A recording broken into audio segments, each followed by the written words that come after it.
Bonjour et merci de nous retrouver. Nous sommes à la leçon 60. Nous allons continuer notre échange sur les éléments essentiels du subnetting. Nous avons déjà vu l'analyse des besoins et le choix de l'architecture. Nous allons maintenant parler de la planification. Donc, la première chose à faire, c'est d'identifier les parties du réseau qui nécessitent un subnet. Donc, avant de configurer les équipements, il faut planifier. Cette étape consiste à identifier les parties du réseau où il faut utiliser les subnets, donc les plages d'adresse IP. Donc, dans le contexte de cette topologie, après avoir subdivisé un réseau de la classe B, vous aurez la liste de tous les subnets et ce que vous allez faire, c'est juste décider quel subnet vous allez configurer à votre siège social en Amérique du Nord, quel subnet en Europe, quel subnet au bureau en Asie et au bureau qui est en Afrique. Donc, il s'agit ici d'un travail de planification afin d'être organisé. Donc, sur la base de la liste des subnets, vous pouvez attribuer chaque partie du réseau nécessitant un subnet et y assigner un subnet. Donc, en fait, vous allez donc identifier chaque partie du réseau nécessitant un subnet et y assigner un subnet. Donc, dans le contexte de cette topologie, ici, nous avons un réseau local qui a besoin de 220 adresses. Vous voyez, les connexions au niveau de l'Internet nécessitent, généralement 2 adresses IP parce qu'il y a une adresse du côté du routeur de la société qui fait face à l'Internet et une autre adresse du côté du fournisseur de services. Et ici, nous avons un subnet qui a besoin de 30 adresses et ici, un subnet qui a besoin de 105. Ça, c'est juste des éléments qui sont théoriques pour vous faire comprendre ce qui se passe lorsqu'on fait l'étude et la planification. Alors, mode d'attribution des adresses IP. Est-ce que vous allez utiliser le mode statique ou encore le mode dynamique?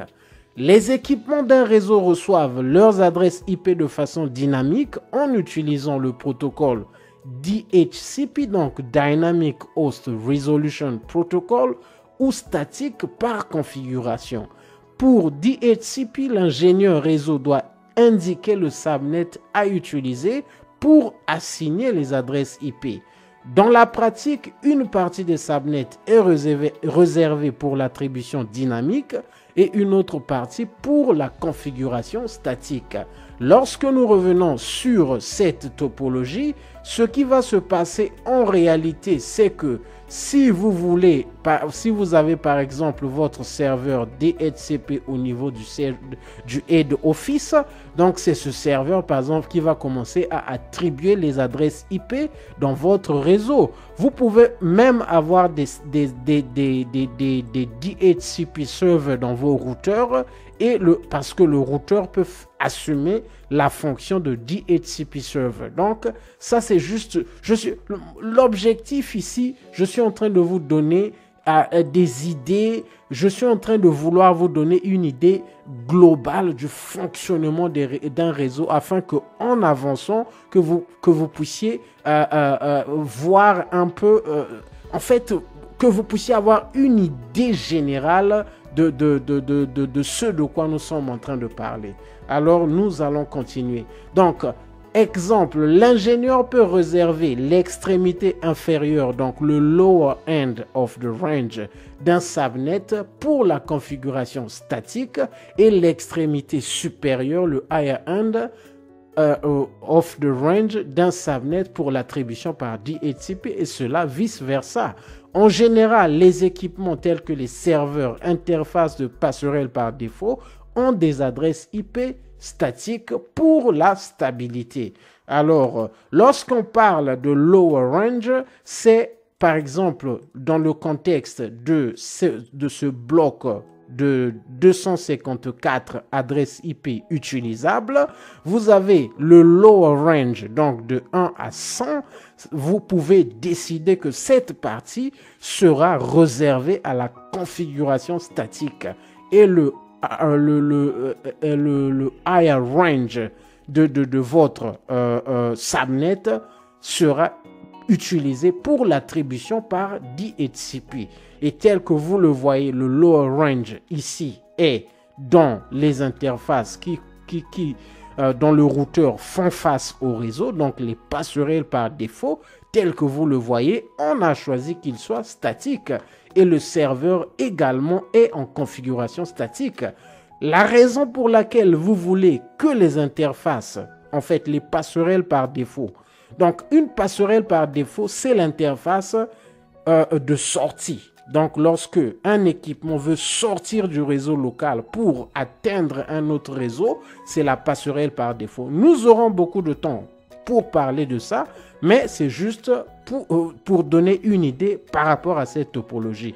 Et donc les serveurs également, nous voulons qu'ils aient des adresses statiques pour la stabilité. Parce que généralement, si c'est un serveur DNS, DHCP ou tout autre type de serveur, son adresse IP sera configurée au niveau des PC. Donc, nous voulons la stabilité. Alors, ici, là, je vais donner des éléments que nous avons déjà vus. Ce sera un résumé des éléments que nous avons vus en amont concernant l'adresse IP version 4. Alors, la première chose, la conversion du binaire au décimal ou du décimal au binaire, c'est le fondement de tout ce qui se fait lorsqu'on parle des adresses IP du subnetting. Parce qu'il faut comprendre comment est-ce que les octets sont structurés, les bits position et les valeurs de chaque bit. Et nous avons aussi parlé des types de communication, unicast, broadcast, multicast ou anycast. Nous avons parlé des classes d'adresse IP, donc les classes A, B, C. Et nous avons aussi dit qu'il y a la classe D pour le multicast et la classe E pour les expériences. Nous avons dit que ce qui détermine qu'une adresse IP, en fait, est soit de la classe A, B ou C, même D ou E, c'est le premier octet. Donc, c'est le chiffre qui est sur le premier octet. Alors, je pense que ici, là, nous le voyons. Donc, le chiffre, par exemple, lorsque nous voyons qu'une adresse IP sur le premier octet a une valeur entre 1 et 126, cette adresse IP fait partie de la classe A. Lorsque le premier octet a une valeur entre 128 et 191, cette adresse IP ou ce réseau fait partie de la classe B. Lorsque la valeur est entre 192 et 223 au premier octet, nous sommes en face d'un réseau de la classe C. Et lorsque nous avons entre 224 et 239 sur le premier octet, nous sommes en face d'un réseau multicast. Et 240 à 255, nous sommes en face d'un réseau qui est réservé, donc que nous ne pouvons pas utiliser. Donc le premier octet détermine la classe d'adresse. Le masque, c'est un élément très important. Il permet de déterminer la partie de l'adresse qui identifie le réseau et celle qui identifie les hôtes. Les 1 sur le subnet mask représente le network, donc le nombre de réseaux, et le subnet. Alors ça, c'est parce qu'il y a les masques par défaut. Nous avons beaucoup parlé des masques par défaut. Ok, je vais continuer. Les 0 sur le subnet mask représentent les hôtes. Alors, je vais aussi faire avancer ici. Ici, nous avons un résumé de toutes les classes telles que nous le voyons. Le first octet range, donc c'est le premier octet qui définit à quelle classe l'adresse IP appartient. C'est ce qu'on peut vous poser une question très simple. Va vous aligner des adresses IP. Décidez, dites-nous quelles sont les adresses qui font partie de la classe B. Donc c'est juste c'est juste en ayant connaissance des ranges du premier octet, donc des ranges du premier octet. Ici, ce sont des éléments que nous avons déjà vus, donc les réseaux qui font partie de chaque classe, le nombre de réseaux, ici nous le voyons, en classe A c'est 126, classe B c'est 16 000, classe C c'est 2 millions. Il y avait une session où nous avons beaucoup parlé de ce calcul, donc 2 puissance de 21, et qu'est-ce qui permettait que nous puissions avoir cette opération. Les hosts per subnet, donc on réduit, on fait ici par exemple pour la classe A, on a 24 bits pour les hôtes, et donc il y a moins 2, nous l'avons vu, nous avons beaucoup parlé de ça, il y a toujours 2 adresses qui sont réservées. Et ici nous voyons les bits in the network part, bits in the host part, et ici nous avons le masque par défaut. Je répète ces éléments. Vous aurez l'impression que je suis en train de me répéter, mais c'est la même logique que Cisco, que les manuels de Cisco suivent. Ils répètent, ils tournent ça dans tous les sens afin que nous puissions comprendre. Donc les réseaux 0000 et 127.0.0.0 de la classe A sont réservés, et le RFC qui avait réservé ces réseaux, c'est le RFC 791. Donc la classe A a 126 réseaux. Les classes B et C n'ont pas des réseaux réservés d'une façon similaire à la classe A. Toutefois, plusieurs RFC ont réservé des portions des classes A, B et C.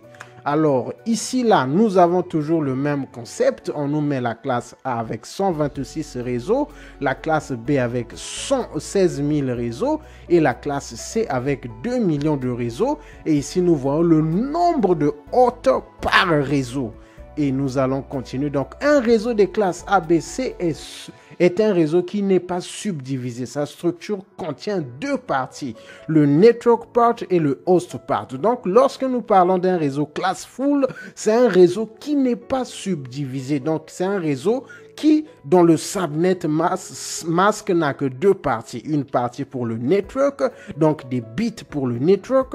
Donc, le classful, donc pour la classe A, ce sera 8 bits, et une partie pour les bits des hôtes. Pour la classe A, ce sera 24 bits. Toutes les adresses IP ont les mêmes valeurs, ont les mêmes valeurs sur la partie qui identifie le réseau. Je pense que j'ai sauté ici là. Les adresses IP qui sont dans le même réseau ont des valeurs différentes sur la partie qui identifie le host, donc le host part. Et ici, là, tel que nous le voyons, c'est la même chose qu'on nous répète. On nous montre le masque par défaut. Donc, pour la classe A, c'est 8 bits pour le réseau, 24 pour les hôtes. Et ici, c'est en binaire. On nous le montre ici en binaire. Alors, nous allons continuer. Et ici, pour calculer le nombre de hôtes par subnet, nous utilisons la formule ci-dessous. Donc, nous prenons 2 puissance de H, donc H représente le nombre de bits, et nous faisons la soustraction de 2 adresses IP, et nous l'avons vu que ce sont les adresses, la première adresse qui n'est pas prise en compte, c'est l'adresse, le subnet ID, et la deuxième adresse qui n'est pas prise en compte, c'est le broadcast address. Alors, nous allons repartir ici. Ici, là, nous venons de voir ces éléments. Alors, je vais essayer de parler de cette partie. Pour pallier au risque d'épuisement des adresses IP publiques, les classes d'adresses privées ont été créées. Les adresses IP privées communiquent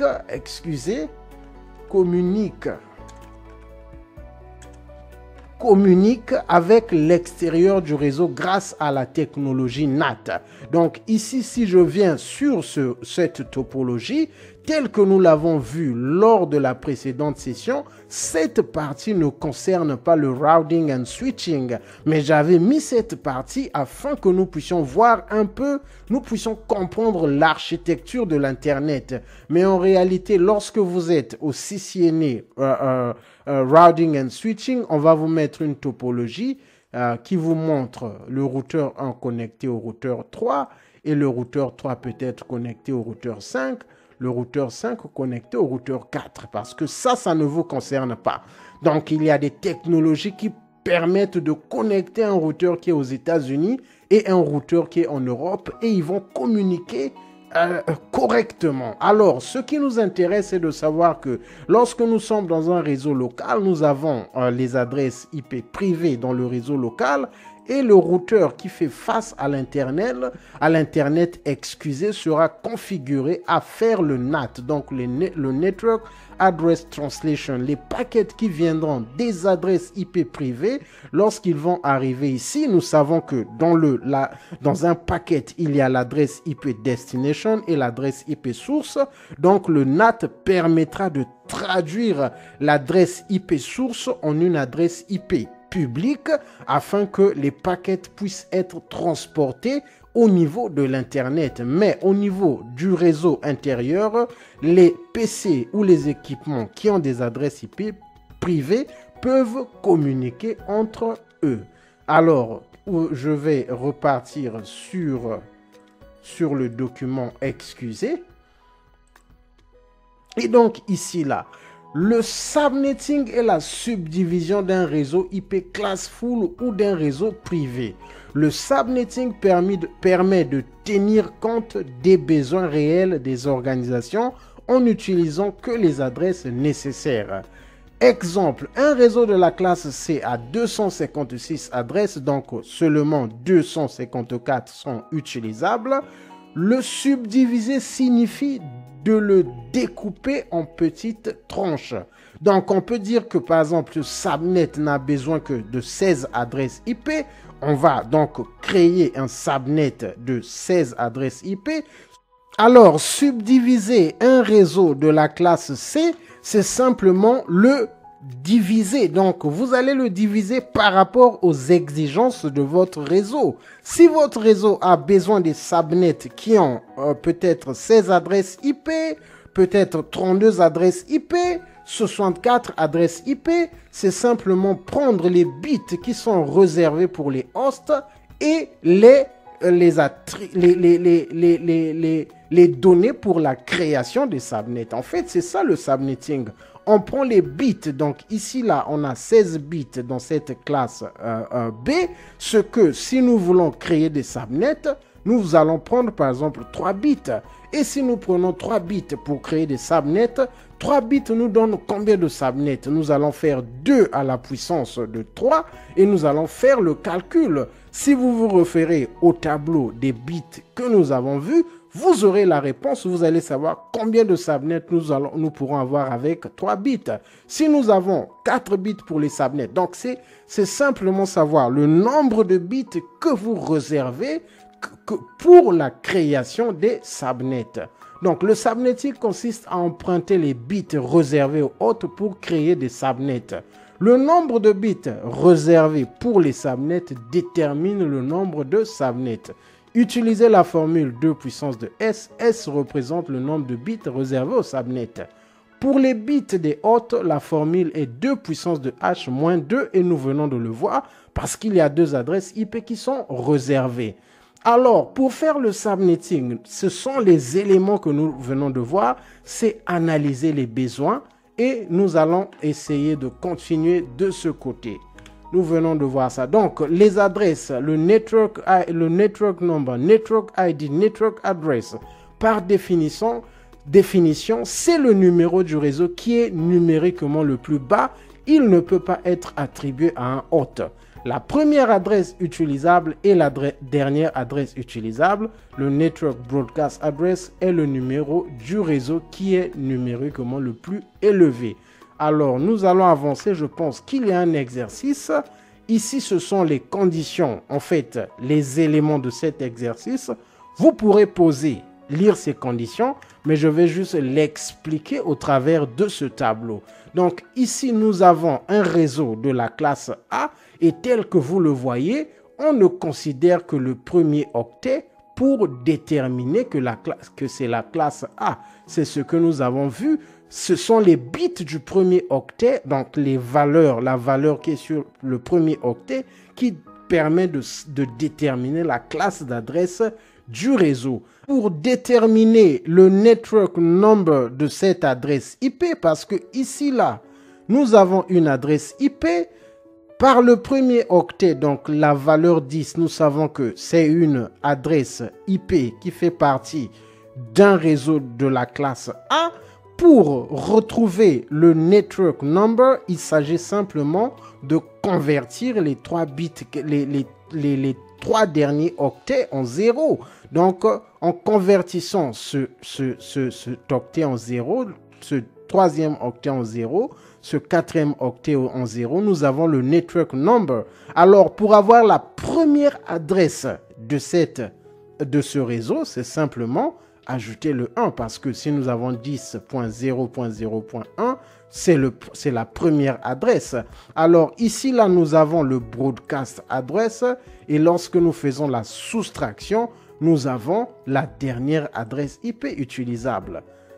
Ça peut prêter à confusion, mais essayez de vous concentrer. Je pense que c'est très facile à comprendre. Alors, nous allons partir au slide qui suit.